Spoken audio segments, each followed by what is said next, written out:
வணக்கம் நண்பர்களே. இன்றைக்கி நம்ம பீஸ் கியூரியஸ் லூப் யூடியூப் சேனலில் பார்க்க போகிற கதை திரு ஜெயகாந்தன் அவர்கள் எழுதிய தேவன் வருவாரா. வாங்க கதைக்குள்ளே போகலாம். பொழுது சாய்ந்து வெகு நேரமாகிவிட்டது. கூலி வேலைக்கு போயிருந்த சித்தாள் பெண்கள் எல்லோரும் வீடு திரும்பிவிட்டார்கள். இன்னும் அழகம்மாளை மட்டும் காணவில்லை. குடிசைக்கு தனக்கும் அழகம்மாளுக்கும் சோறு பொங்கி குழம்பு காய்ச்சும் வேளையில் அடுப்பு புகையில் குனிந்திருந்த கிழவி ஆரோக்கியம் முந்தானையில் முகத்தை துடைத்து கொண்டு குடிசைக்கு வெளியே வந்து தலை நிமிர்ந்து பார்க்கும்போது நிலவு கிளம்பி இருந்தது. நேரம் இருட்டி போச்சுதே, இந்த பொண்ணு எங்கே போனா? கிழவிக்கு நெஞ்சு படபடத்தது. இவ்வளவு நேரமாகியும் அவள் வீடு வந்து சேராமல் இருந்ததில்லை. சேரி தெருவில் யாரோ போவது தெரிந்தது. அதாரு சின்ன பொண்ணா? சின்ன பொண்ணு, அழகம்மா எங்கே? உங்கள் கூட வரலையா? நாங்கள்லாம் ஒன்றாத்தான் வந்தோம் ஐயா. வழியிலேயே எங்கனாச்சும் பூட்டாலோ என்னவோ தெரியலையே. குடிசையின் கதவை இழுத்து மூடிவிட்டு தெருவில் இறங்கி நடந்தாள் ஆரோக்கியம். எதிரில் வரும் பெண்களை எல்லாம் நிறுத்தி விசாரித்தாள். அழகம்மாளை பார்த்தீங்களா? அழகம்மாவை எல்லோரும் பார்த்ததாகத்தான் சொன்னார்கள். அவள் எங்கே என்றுதான் யாருக்கும் தெரியவில்லை. சேரி தெரு முனையில் உள்ள சாய்புக்கடையில் ஒரே கும்பல். அந்த கும்பலில் இருப்பாளோ? கிழவி சாய்புக்கடையை நோக்கி ஓடினாள். கடையில் பெண்கள் கூட்டம் நிறைந்திருந்தது. அழகம்மாளைத்தான் காணோம். ஐயோ, கடைக்கார ஐயா, அழகம்மா இந்த பக்கம் வந்தாளா? பார்த்தீங்களா ஐயா? அட போமா, உனக்கு வேற வேலை இல்லை. நீ ஒரு பைத்தியம். அந்த பைத்தியத்தை தேடிக்கிட்டு திரிகிற. எங்களுக்கு வேற வேலை இல்லையா என்று எரிந்து விழுந்தான் கடைக்கார சாய்பு. அவனுக்கு வியாபார மும்முரம். பைத்தியம், அந்த வார்த்தையை கேட்டதும் கிழவிக்கு நெஞ்சில் உதைத்தது போலிருந்தது. ஆமாம், 2 மாதத்திற்கு முன் அழகம்மாள் பைத்தியமாகத்தான் இருந்தாள். இதே தெருவில் குப்பை தொட்டிகளை கிளறிக்கொண்டு எச்சில் இலை நக்கி பசி தீர்த்து கொண்டு ஆடை பாதி ஆள் பாதி கோலத்துடன் பைத்தியமாய் திருந்து கொண்டிருந்தவள் தான் அழகம்மாள். இப்போ இல்லையே, இப்போத்தான் அழகம்மாளுக்கு பைத்தியம் தெளிஞ்சு போச்சுதே. கிழவியின் உதடுகள் முணுமுணுத்தன. எப்படி தெளிந்தது? கிழவிக்கு மட்டுமல்ல, எல்லோருக்கும் அது புரியாத, நம்ப முடியாத புதிர், பேராச்சரியம். 2 மாதங்களுக்கு முன் ஒரு ஞாயிற்றுக்கிழமை காலையில் கிழவி ஆரோக்கியம் மாதா கோவிலுக்கு போகும்போது மாதா கோவில் சாலையின் ஓரத்தில் உள்ள மணல் திடலில் ஓங்கி வளர்ந்திருந்த 2 ஒதிய மரங்களுக்கு இடைவெளியில் உடலை மறைத்து கொண்டு ஆயா ஆயா என்று பரிதாபமாக கூவினாளே அழகம்மாள். அதன் பிறகுமா அவளுக்கு பைத்தியம்? ஆயா, நானும் உன்ன மாதிரி ஒரு மனுஷ பிறவிதானே. ஒரு பொம்பளை பொண்ணு கட்ட துணி இல்லாமல் முண்டமாக நிற்கிறேனே, பார்த்துக்கிட்டே போறியே ஆயா என்று கதறி அழுதாளே அழகம்மாள். அதன் பிறகுமா அவளுக்கு பைத்தியம்? அழகம்மாளின் அந்த குரல் 10 வருஷங்களுக்கு முன் தன்னை வெறுத்துவிட்டு யாருடனோ எங்கோ ஓடிப்போய்விட்ட மகள் இசபெல்லாவின் நினைவை கொண்டு வந்தது. கிழவி குரல் வந்த திக்கை வெறித்து பார்த்தபோது இடுப்புக்கு கீழே ஒரு முள கந்தை துணியை எட்டியும் எட்டாமலும் இருந்ததால் பக்கவாட்டில் முடித்து கட்டிக்கொண்டு காதலனை தழுவுவது போல் மரத்தோடு மார்பை சேர்த்து இணைத்து மறைத்தவாறு தலையை மட்டும் திருப்பி கழுவில் ஏற்றிய குற்றவாளி போல் நின்று கதரும் அவள் இசபெல்லாவா? அழகம்மாளா? யாராயிருந்தால் என்ன? பெண். கிழவி அன்று மாதா கோயிலுக்கு போகவில்லை. குடிசைக்கு ஓடோடியும் வந்து தன்னிடமிருந்த கந்தல் புடவை ஒன்றை எடுத்து கொண்டு போய் அவளிடம் கொடுத்தாள். உடுத்தி கொண்டதும் கண்கள் கலங்க கரம் கூப்பி கும்பிட்டவாறு, ஆயா, நீதான் எனக்கு தாய், தெய்வம் என்று கூவி காலில் விழுந்தாளே அழகம்மா. அதன் பிறகுமா அவளுக்கு பைத்தியம்? ஆரோக்கியம் அழகம்மாளை வாரி அணைத்து கொண்டு நீதான் எனக்கு மகள் என்று கண்ணீர் தாரை தாரையாய் கண்ணீர் பொழிய கூறினாளே. இருவருக்கும் இருவர் துணையாகி நாளெல்லாம் மாடாய் உழைத்து பிச்சை எடுத்து கால்வேறு கழுவி கொண்டிருந்த கிழவி ஆரோக்கியத்திற்கு முழுவயிறு சோறு போடுகிறாளே. அவளா பைத்தியம்? இல்லை, என் அழகம்மா பைத்தியமில்லை என்று தீர்மானமாய் தலையை ஆட்டிக்கொண்டாள் கிழவி. பிறகு மாதா கோவில் சாலை வழியே தன் அழகம்மாளை தேடி நடந்தாள். அந்த இடம் ரொம்ப அழகான பிரதேசம். பிரபலமாக பேசப்படும் காஷ்மீராகட்டும், கன்னியாகுமரியாகட்டும், அல்லது உலகின் பேர் போன எந்த உல்லாசபுரியாகட்டும், அங்கெல்லாம் பிறக்காத ஒரு லயிப்பு ஒவ்வொரு மனிதனுக்கும் ஏதாவது ஒரு வறண்ட பிரதேசத்திலோ சந்து பொந்திலோ ஏற்பட்டுவிடத்தான் செய்யும். மற்றவர் கண்ணுக்கு இது என்ன அழகு என்று தோன்றும் இந்த இடம் ஒருவனுக்கு இந்திரலோகமாக தோன்றும். அழகம்மாளுக்கும் அப்படித்தானோ? அவள் பைத்தியமாக இருக்கும்போது கூட அந்த இடத்தில்தான் அடிக்கடி காணப்படுவாள். மரங்களும் சிறு கற்பாறைகளும் மணற்குன்றுகளும் நிறைந்த அந்த திடலில் கண்ணு கெட்டிய தூரம் காடாக கிடக்கும் அந்த திடலின் ஒரு ஓரத்தில் 2 ஒதிய மரங்கள் ஒன்றில் ஒன்று இணைந்து வளர்ந்திருக்கும் அந்த இடத்தில் அவள் சாய்ந்தும் கிடந்தும் இருந்தும் நின்றும் பொழுதை கழிப்பாள். அதோ நிலா வெளிச்சத்தில் சாலையோரத்தில் நெருங்கி வளர்ந்து நிற்கும் இரட்டை மரத்தில் சாய்ந்திருப்பது யார்? அழகம்மா? அழகம்மா? பதிலில்லை. கிழவி மரத்தின் அருகே ஓடினாள். அழகம்மாளேதான். கன்னிமேரி தாய் போல தெய்வீக அழகாய் நின்றிருந்தாள் அழகம்மாள். ஆரோக்கியம் வந்ததை கூட கவனிக்காமல் சந்திரனில் எண்ணத்தை தேடுகிறாள். அவள் முகத்தில் புன்னகையும் நிலவும் பொங்கி வழிகின்றன. அழகம்மா! கிழவி அவள் காதருகே குனிந்து மெல்ல அழைத்தாள். ஆயா! நிலவில் பதிந்த பார்வை பெயராமல் குரல் மட்டும் வந்தது. கிழவிக்கு உயிரும் வந்தது. தெய்வமே அவளுக்கு புத்தி பேதலித்து விடவில்லை.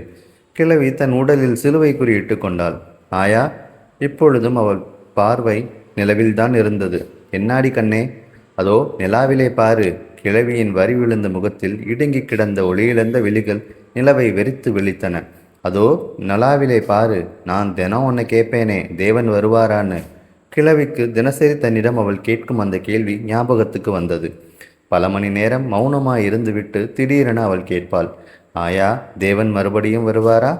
அதற்கு கிழவி பதில் சொல்வாள். வருவார் மகளே, வருவார். பெரியவங்க அப்படித்தான் சொல்லியிருக்காங்க என்று. சரி, அதற்கு இப்பொழுது என்ன வந்தது? அவள் முகம் புன்னகையில் மலர கண்கள் ஜொலிக்க பேசிக்கொண்டே இருந்தாள். அதோ நிலாவிலே பாரேன், அன்னைக்கு என் தேவன் அங்கே இருந்துதான் இறங்கி வந்தாராயா. அந்த தேவனோட உடம்பு தங்க மாதிரி ஜொலிச்சது. அவர் நிலாவிலே இருந்து இறங்கி வந்து என்கிட்ட பேசினார். நான் இந்த மரத்தடியிலே படுத்திருந்தேன்.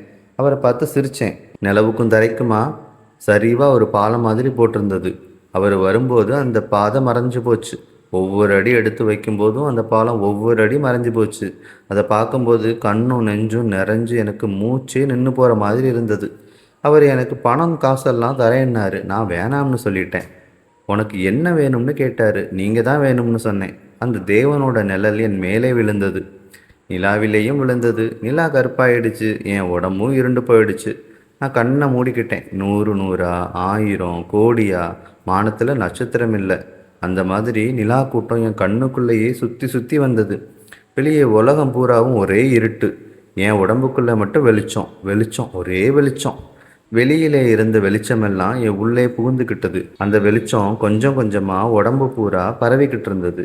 அப்புறம் லேசாக கண்ணை திறந்து பார்த்தா நிலாவும் இல்லை, தேவனும் இல்லை, இருட்டும் இல்லை. சூரியன் புறப்படுற நேரம். ஆகாசம் பூரா ஒரே சிவப்பு நிறம், நெருப்பு மாதிரி இருந்தது. கண்ணெல்லாம் எரிச்சல். அப்போத்தான் நான் இருந்த நிலைமையை பார்த்தப்ப எனக்கு வெக்கமாக இருந்தது. அந்த தூங்கு மூஞ்சி மரத்துலேருந்து 2 3 பூவு முண்டக்கட்டையாக கிடந்த என் உடம்புல உதிர்ந்து கிடந்தது. எனக்கு ஓனும் அலரும் போல இருந்தது. அப்போ யாரோ ஒரு சின்ன பொண்ணு அந்த பக்கமாக வந்தது. என்னை பார்த்து நீ யாருன்னு கேட்டது. அது என்ன கேள்வி? நான் தான் அழகம்மான்னு சொன்னேன். உனக்கு அப்பா அம்மா இல்லையான்னு கேட்டது. அந்த கேள்வியை யாரும் என்னை கேட்கக்கூடாது தெரியுமா? கேட்டால் கொன்று போடலாம் போல. எனக்கு ஒரு கோவம் வரும் எனக்கு. ஆமாம், அப்படித்தான். அந்த பொண்ணு பயந்து போய் ஒரே ஓட்டமாக ஓடிடுச்சு. அதுக்கப்புறம் நீ வந்த. ஆயா, ஆயா, அந்த தேவன் இன்னொரு தடவை வருவாரா? கிழவிக்கு ஒன்றும் புரியவில்லை. கிறுக்கு குட்டி என்னமோ உளறி வலியுது என்று நினைத்து கொண்டு, சரி சரி வா, நேரமாச்சு, போகலாம். இந்த மாதிரி நேரத்தில் நீ தனியாக இங்கெல்லாம் வரக்கூடாது. வாடி கண்ணு போகலாம் என்று கையை பிடித்தெழுத்தாள். அழகம்மாள் அப்பொழுதுதான் சுயநினைவு பெற்றாள். ஆயா என்று உதடுகள் துடிக்க பறக்க பறக்க விழித்து உறக்கம் கலைந்தவள் போன்று கண்களை கசக்கி விட்டு கொண்டாள் அழகம்மாள். ஆயா, என்ன நீ ரொம்ப நாள் தேடினியா? என்னமோ ஒரே மயக்கமாக இருந்தது. இங்கேயே உட்காந்துட்டேன். நேரம் ரொம்ப ஆகுதுல்ல, இந்தா பணம் என்று தனது உழைப்பால் கிடைத்த கூலியை முந்தானை முடிச்சிலிருந்து அவிழ்த்து கொடுத்தாள் அழகம்மாள். கிழவி அழகம்மாளின் நெற்றியையும் கன்னத்தையும் தொட்டு பார்த்தாள். உடம்புக்கு ஒன்றுமில்லை, பசி மயக்கமாக இருக்கும். காத்தாலே பழையது சாப்பிட்டது தானே, வா வீட்டுக்கு போய் சோறு திங்கலாம். வீட்டுக்கு வந்ததும் அடுப்பில் போட்டுவிட்டு போயிருந்த ஒரு பானை வெந்நீரை ஊற்றி அழகம்மாளை மேல் கழுவ வைத்து வேறு உடை கொடுத்து தட்டத்திற்கு முன் உட்கார வைத்து சோறு பரிமாறினாள் கிழவி. அழகம்மாள் எங்கோ கூரை முகட்டை பார்த்தபடி தட்டில் இருக்கும் சோற்றில் விரலால் கோலம் போட்டவாறு குந்தி இருந்தாள். என்னாடி பொண்ணே, சோறு திங்காம குந்தி இருக்கியே என்றாள் கிழவி. ஆயா, என் தேவன் வருவாரா? வருவாரம்மா, நீ சாப்பிடு. எனக்கு சோறு வேணாம் ஆயா. நாள் பூராவும் எலும்பை உடச்சி பாடுபட்டுட்டு வரியே, ஒருவேளை கூட நல்லா சாப்பிடலன்னா இந்த உடம்பு என்னத்துக்கு ஆகும்? என் கண்ணில் சாப்பிடு என்று அழகம்மாளின் முகவாயை பிடித்து கொண்டு கெஞ்சினாள் கிழவி. கிழவியின் முகத்தை உற்று பார்த்தாள் அழகம்மாள். ஒரு முன்புருவல். சரி, சாப்பிட்றேன் ஆயா, கொஞ்சம் தண்ணி கொடு. 2 கவலம் சாப்பிட்டாள். 3வது வாய்க்கு ஒரு குவளை தண்ணீரையும் குடித்தாள். அடுத்த கவலம் வாயருகே வரும்போது குடலை முறுக்கிற்று. அழகம்மாள் வயிற்றை அழுத்தி பிடித்து கொண்டு எழுந்து குடிசைக்கு வெளியே ஓடி வந்தாள். ஓடி வந்து குனிந்து நின்று ஓ என்று ஓங்கரிப்புடன் வாந்தி எடுத்தாள். அடுத்த நாள் அழகம்மாள் வேலைக்கு போகவில்லை, சாப்பிடவும் இல்லை. மயங்கி கிடந்தாள். 2-3 நாட்களுக்கு பிறகு ஒருவாறு எழுந்து நடமாடினாள். வேலைக்கு போனாள். அழகம்மாளுடன் வேலை செய்யும் பெண்கள் தனியே என்னவோ கூடி பேசுகிறார்களே, அது என்ன பேச்சு? இவளை கண்டவுடன் பேச்சு நின்று விடுகிறதே, ஏன் அப்படி? அழகம்மாளுக்கு புரியாத முறையில் குறும்பாக சிரித்து கொண்டு என்னென்னவோ கேட்கிறார்களே, அதெல்லாம் என்ன கேள்விகள்? இவளால் முன்போல் ஓடியாடி வேலை செய்ய முடியவில்லையே, ஏன் அப்படி? இப்பொழுதெல்லாம் அழகம்மாள் வரும் வரை அவளுக்காக காத்திராமல் எல்லோரும் வந்து விடுகிறார்கள். அவள் மட்டும் கடைசியில் தனியாக வருகிறாள். அழகம்மாளுக்கும் கொஞ்ச நாளாய் இருந்த வாயும் அடைத்து போயிற்று. அவள் யாரிடமும் பேசுவதில்லை. வேலை செய்யும் போதும் சும்மா இருக்கும் போதும் அவள் மனம் அந்த ஒரே வார்த்தையை ஜெபித்து கொண்டிருக்கும். என் தேவன் வருவாரா, என் தேவன் வருவாரா? அன்று இரவு வழக்கம் போல் ஆரோக்கியத்திடம் கேட்டாள் அழகம்மாள். ஆயா, தேவன் வருவாரா? ஓடி புத்தி கெட்டவளே, தேவனான் தேவன். அவன் நாசமா போக, எந்த பாவி புயலோ ஒன்றும் தெரியாத பொண்ணை கெடுத்துட்டு போயிருக்கான். மானம் போவதுடி பொண்ணே, மானம் போகுது என்று தலையில் அடித்து கொண்டு அழுதாள் கிழவி. கிழவி கோபமாக பேசியதை தாழ முடியாமல் அழகம்மாள் முகத்தை மூடிக்கொண்டு அழுதாள். விம்மி விம்மி கதறி கதறி குழந்தை போல் அழுதாள். அவள் அழுவதை பார்த்து மனம் பொறுக்காமல் கிழவியும் அழுதாள். கிழவியின் நினைவில் 10 வருஷத்திற்கு முன் யாருடனோ எங்கோ ஓடிப்போன இசபெல்லா நின்றாள். மகளே இசபெல், நீயும் இப்படித்தான் ஏதாவது கெட்ட பேருக்கு ஆளாகி என் முகத்திலே முழிக்க வெட்கப்பட்டுக்கிட்டு ஓடிப்போனியா? ஐயோ, இவளும் அந்த மாதிரி ஓடிப்போவாளோ? கிழவிக்கு மார்பில் பாசம் பெருகி வந்து அடைத்தது. என் இசபெல் எங்கேயும் ஓடிப்போகலை, இதோ இருக்காளே, இதோ இங்கேயே இருக்கா. கிழவியின் பார்வை அழகம்மாளின் மேல் கவிழ்ந்திருந்தது. மகளே என்று அழகம்மாளை அணைத்து தேற்றினாள். வருத்தப்படாதே அழகம்மா, எந்திரிச்சு வந்து சாப்பிடு. போ, நீதான் என் தேவனை நாசமாக போகணும்னு திட்டினியே, நான் சாப்பிட மாட்டேன் என்று குழந்தை போல் கேவி கேவி அழுது கொண்டே சொன்னாள் அழகம்மாள். பெரியாத்தனமாக திட்டேன்டி கண்ணே, வா எந்திரிச்சு வந்து சாப்பிடு, இனிமே உன் தேவனை திட்டவே மாட்டேன். அழகம்மா அழுது சிவந்த கண்களால் கிழவியை பார்த்தாள். கண்ணீருடன் புன்முறுவல் காட்டி சோறு தின்னுமா என்று கெஞ்சினாள் கிழவி. சொல்லு ஆயா, தேவன் வருவாரா? வருவான். போ ஆயா, வருவான்னு சொல்றியே. இல்லை வருவாரு. ஆயா, என் மேலே கோபமா? இல்லையடி தங்கம், நீ சாப்பிடு. கொஞ்சம் ஊறுகாய் வச்சாதான் வைக்கிறேன், உனக்கு இல்லாததா? ஆயா மகளே, ஆயா மகளே. இருவர் கண்களிலும் கண்ணீர் வழிய ஒருவரை ஒருவர் இறுகத் தழுவிக்கொண்டு, அதென்ன அழுகையா சிரிப்பா? அழகம்மாளுக்கு குழந்தை பிறக்கப் போகிறது. அந்த மகிழ்ச்சி அல்லது துயரம் அழகம்மாளுக்கு இருந்ததோ என்னவோ. ஆரோக்கியத்திற்கு முதலில் 2ம் இருந்தது. பிறகு தனக்கு ஒரு பேரனோ பேத்தியோ பிறக்கப் போகும் ஆனந்தம் ஏற்பட்டு அந்த ஆனந்தத்திலேயே அவள் இப்பொழுது திளைத்து கொண்டிருக்கிறாள் என்பது மட்டும் உண்மை. ஆமாம், இசபெல்லுக்கு பிறகு அந்த சின்னஞ்சிறு குடிசையில் சில மாதங்களில் ஒரு குழந்தை தவழப் போகிறதே. கொஞ்ச நாளாய் அழகம்மாள் வேலைக்கு போவதில்லை. எப்பாடுபட்டோ கிழவி அவளுக்கு 3 வேளையும் வயிறார சோறு போடுகிறாள். தனக்கு ஒரு வேலைக்கு இல்லாவிட்டாலும் சகித்து கொண்டு பிள்ளைத்தாய்ச்சி பெண்ணை கண்ணுக்கு கண்ணாக காப்பாற்றுகிறாள் கிழவி. என் மகள் ஒரு குறையும் இல்லாமல் பெற்று பிழைக்க வேண்டும் என்று நாள்தோறும் கர்த்தரை ஜெபிக்கிறாள். அழகம்மாளை கூட்டிக் கொண்டு போய் தினசரி சர்க்கார் ஆஸ்பத்திரியில் மருந்து வாங்கி கொடுக்கிறாள். சேரியில் உள்ளவர்கள் அழகம்மாளோடு சேர்த்து ஆரோக்கியத்தையும் பைத்தியம் என்கின்றனர். அதை பற்றி கிழவிக்கென்ன கவலை? கிறிஸ்மஸ்க்கு 2 நாட்களுக்கு முன் அழகம்மாளை சர்க்கார் ஆஸ்பத்திரியில் சேர்த்துவிட்டு அந்த பிரிவை தாங்க முடியாமல் கண்ணை துடைத்து கொண்டு திரும்பி திரும்பி பார்த்தவாறு தனியே வந்தாள் கிழவி. அழகம்மாளோ ஆஸ்பத்திரி பெஞ்சின் மீது எங்கோ வெறித்த பார்வையுடன் சலனமின்றி உட்கார்ந்திருந்தாள். கொஞ்ச நாளாகவே அவள் நிலை அப்படித்தான் இருந்தது. கிறிஸ்மஸ்க்குள் குழந்தை பிறந்துவிடும், குழந்தைக்கு ஒரு புது சட்டை தைக்கணும் என்று நினைத்த கிழவிக்கு ஆனந்த மேலிட்டால் உடல் பதறிற்று. கர்த்தரை ஜெபிக்கும் உதடுகள் துடித்தன. உடலில் சிலுவை குறியிட்டு கொள்ளும் பொழுது விரல்கள் நடுங்கின. மாலை மணி 4க்கு பிரசவ வார்டில் பேச்சும் கலகலப்புமாக இருந்த நேரத்தில் பக்கத்தில் இருந்த குழந்தை வீல் வீல் என்று அலறும் சப்தத்தில் கண் விழித்தாள் அழகம்மாள். ஆமாம், காலை நேரத்தில் கிறிஸ்மஸ் தினத்தன்று அவளுக்கு குழந்தை பிறந்திருந்தது. ஆண் குழந்தை. கழுத்தில் கிடக்கும் ரோஜா மாலை சரிந்து கிடப்பது போல் அந்த பச்சை சிசு அழகம்மாளின் மார்போடு ஒட்டி கிடந்தது. அழகம்மாளின் பார்வை ஒரு வினாடி குழந்தையை வெறித்து சுற்றுமுற்றும் பறக்க பறக்க விழித்து சுழன்றது. ஏது இந்த குழந்தை? ஏ பொம்பளை, புள்ள கத்துது, பேசாம பார்த்துக்கின்னு இருக்கியே, பால் கொடு என்று அதட்டினாள் ஒரு கிழவி. இது என் குழந்தையா? எனக்கேது குழந்தை? அவளுக்கு ஒன்றுமே புரியவில்லை. குழந்தை வீறிட்டது. ஆமாம், இது என் குழந்தைதான், என் மகன்தான். குழந்தையை எடுத்து மார்பில் அணைத்து கொண்டு துணியால் மூடிக்கொண்டாள். பையனை பாரு, அப்படியே அப்பனை உரிச்சுக்கிட்டு வந்திருக்கான் என்ற குரல் கேட்டு திரும்பி பார்த்தாள் அழகம்மாள். அடுத்த கட்டிலின் அருகே ஒரு கிழவியும் இளைஞனும் நின்றிருந்தனர். அந்த குழந்தைக்கு அவன் அப்பனாம், என் குழந்தைக்கு ஒவ்வொரு கட்டிலின் அருகிலும் ஒவ்வொரு அப்பன் தன் குழந்தையை பார்க்க வந்து நின்றிருக்கிறானே, என் குழந்தையை பார்க்க அவன் அப்பன் ஏன் வரவில்லை? என் மகனுக்கு அப்பன் எங்கே? அவன் எப்பொழுது வருவான்? கண்ணில் படும் ஒவ்வொரு மனிதனையும் உற்று உற்று பார்த்தவாறு உட்கார்ந்திருந்தாள் அவள். குழந்தை மீண்டும் அழுதது. ஏண்டா அலறே, உன்னை பார்க்க உன் அப்பா வரலேன்னு அலறியா? இரு இரு, நான் போய் உன் அப்பாவை கூட்டியாரேன் என்று குழந்தையை எடுத்து படுக்கையில் கிடத்தினாள் அழகம்மாள்.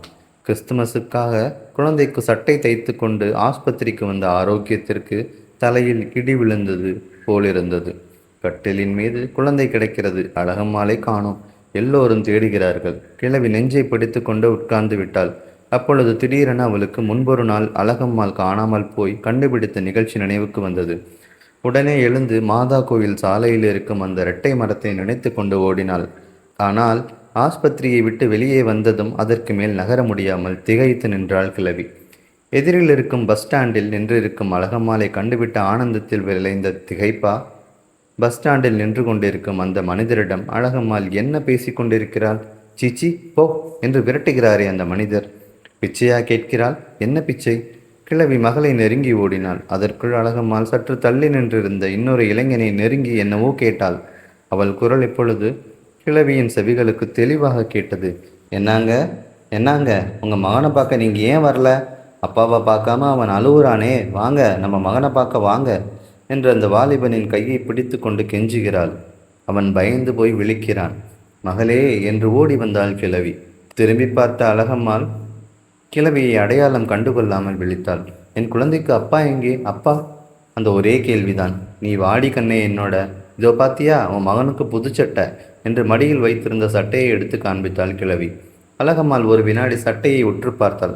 நல்லா இருக்கு, பையனுக்கு போட்டு பார்ப்போமா என்றாள் புன்னகையுடன். அடுத்த நிமிஷம் அவள் முகம் வாடி கருத்தது. போ, என் மகனுக்கு சட்டை வேணாம், அப்பா தான் வேணும் என்று சினுங்கினாள். மகளே, உனக்கு தெரியலையா? முன்னையெல்லாம் நீ சொல்லுவியே தேவன்னு, அந்த தேவன் தான் இப்போ உன் வயிற்றுல மகனாக பிறந்திருக்கான். ஆமாண்டி கண்ணே. இன்னொரு விஷயம் உனக்கு தெரியுமா? கர்த்தருக்கு கூட அப்பா கிடையாது. நீ கவலைப்படாதே மகளே. கிழவியின் வார்த்தைகள் அழகம்மாளுக்கு ஆறுதல் அளித்திருக்குமா?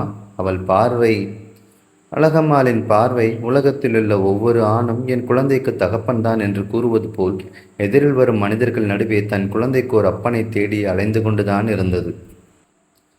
திரு ஜெயகாந்தன் அவர்கள் எழுதிய தேவன் வருவாரா என்ற கதை இத்துடன் நிறைவு பெற்றது. மீண்டும் இன்னொரு கதையுடன் உங்களை சந்திக்கிறேன்.